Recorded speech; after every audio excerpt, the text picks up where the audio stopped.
Let us offer our consecration to the Lord. Lord, we offer up to you this day, and we ask that you lead us to come closer to you.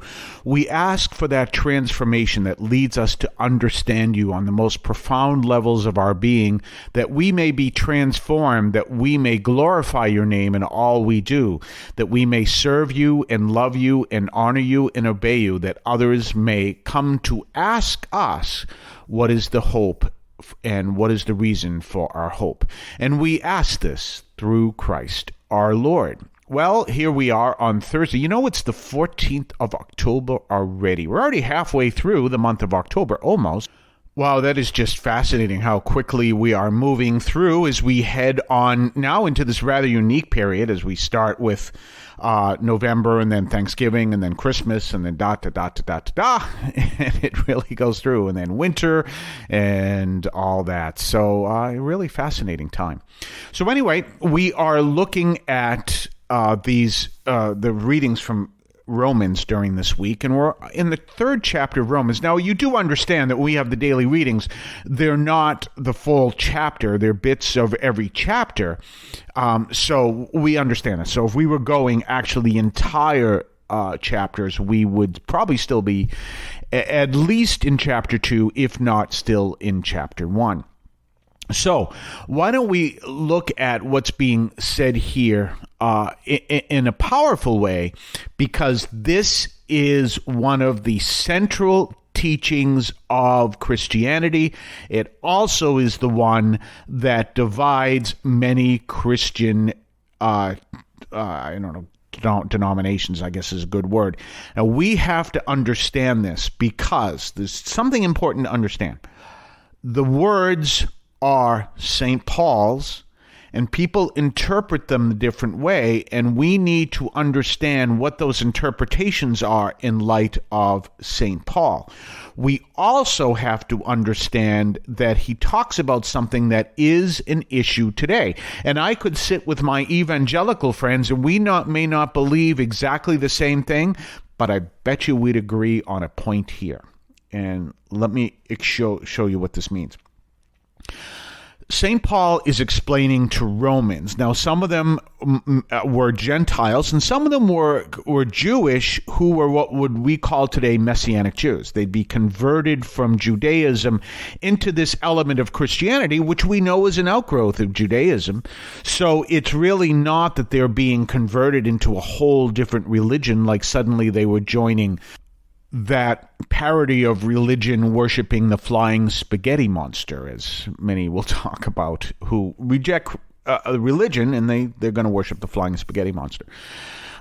No, it is still, he is speaking to Christians and Jews. And what does he say? The righteousness of God has been manifested apart from the law, though testified to the law by the prophets.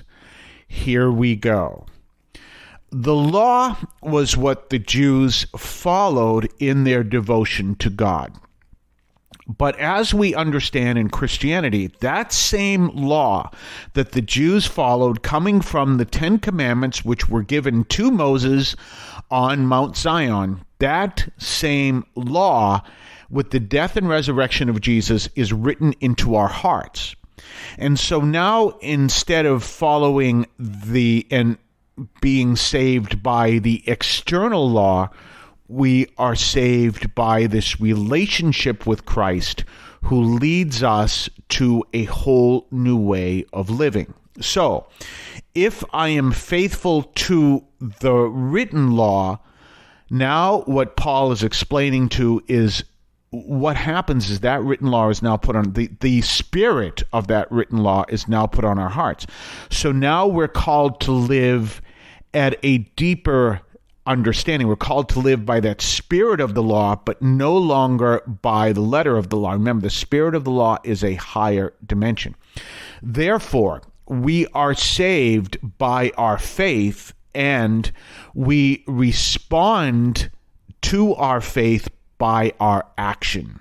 Okay, I have told you before, D. James Kennedy did not agree with Catholicism. He considered it a system, and he didn't like the system.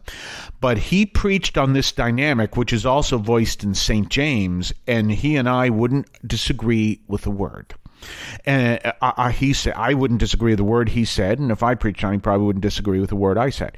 The reason is because if you truly believe, you're going to act on your belief.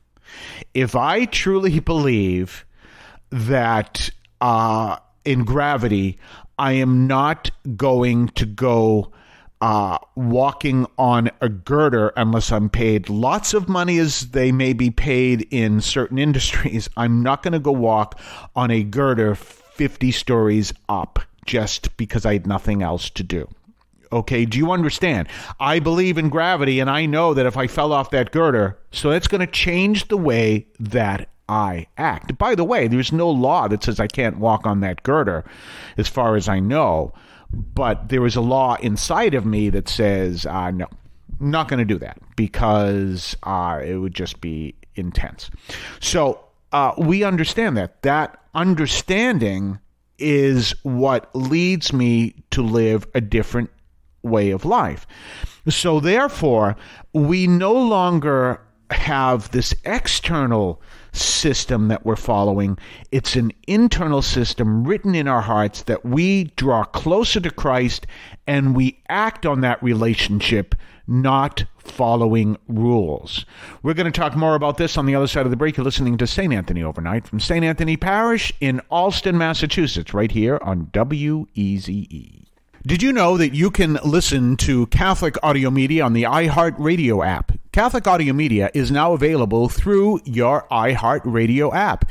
If you don't have the app, download it to your smartphone, tablet, or computer and subscribe through the podcast tab to Catholic Audio Media. You'll be able to hear both St. Anthony Overnight and The Voice of St. Anthony, both programs through the app. You can also enable them through your smart speaker and hear them through the smart speaker as well. Just ask for Catholic Audio Media Podcast from iHeartRadio. You can hear them anywhere. You can listen to them as you're jogging. You can listen to them as you're preparing to go to bed. You can listen to them as you're eating and having breakfast or lunch or dinner. You can hear them anytime you want at iHeartRadio through the iHeartRadio app. And don't forget our website, CatholicAudiomedia.com. That's CatholicAudiomedia.com, where you can check out our website, check out the archives of the show. You can go to our new shopping page, and you might want to do your Christmas shopping there, at least as a start. If you want to do that, you've got my brand new book. And remember, I self-publish so that I don't have to conform my writing to a publishing house. You see, I self-publish. When you read my words, that's what I say. Not, well, we got to change that just a bit. I don't know. I remember sending an article out to a local Catholic magazine, and they sent it back. I knew they weren't going to like it, but they sent it back and said, well, we really don't know what to do. We just don't. So, I self-publish. That's what I do. So, anyway, so if you read that, you read what I actually say. But anyway, that's over at CatholicAudiomedia.com. That's CatholicAudiomedia.com. You can check out our website, and you can also, don't forget, you can come to our parish. You have a standing invitation to the 10 o'clock a.m. Mass, so please consider doing that. On other levels, we're continuing to discuss Romans 1, and Romans 3. And we're talking about that whole difference between living the law externally and living the law internally. We're living by the spirit of the law instead of just the letter of the law. And that's what St. Paul is talking about.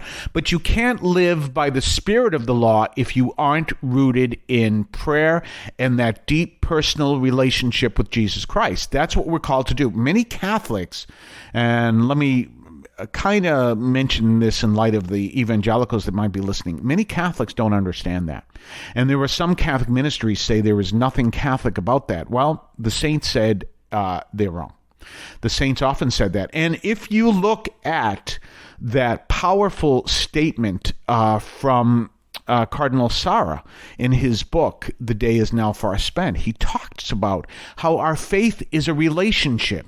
We know that indwelling of the Trinity within us, and we're called to be in relationship with that, and that should be reflected in our actions. Now, when it isn't reflected in our actions, then it means that we need constant conversion. And that's true. We know that. We need constant conversion. And as a matter of fact, the opposite situation where someone says, I don't need to believe in God, I can follow my own rule, or I can follow the flying spaghetti monster, whatever the case may be, I can do my own rule.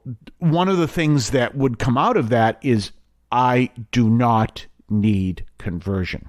Whereas we recognize we're always deeper into conversion. And so we need to understand that we are justified by faith, but what that means is our faith is reflected by our actions. We don't earn our way to heaven. We are people of faith. What is it that Jesus uses when he invites people in his parables into the banquet? It's always an invitation. It's always a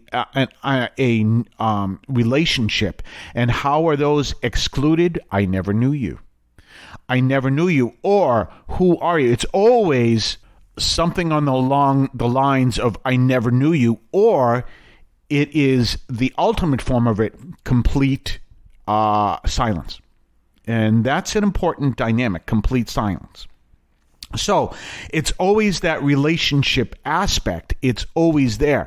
And one of the things that we see in light of Jesus after his resurrection is he never goes back to the Pharisees to show that he was speaking the truth, because he knew what would happen. They would try to execute him all over again. But he knew, and also understand, he never responded to the bad thief on the cross. But what did he say to the good thief on the cross? Today you will be with me, relationship. Today you will be with me in paradise. So it's always that understanding, that whole coming to know the Lord, coming to be in the presence of the Lord, and those who are excluded are I never knew you. With the even in Matthew 25, when you look at Matthew 25, what do you see there? It is, you didn't recognize me. It's always based in that whole concept of relationship. We'll talk more tomorrow. See you then. We have a website for our programs that will connect you to the parish, the blog, and to share your prayer requests with us. If you've been touched by our program, you can even show your support through your donation. We are at CatholicAudiomedia.com. That's all one word, CatholicAudiomedia.com. It is updated regularly with blog posts and podcasts of the program. So stay connected with us and tell us how this show has touched your heart. CatholicAudiomedia.com. In Cristo vivimos.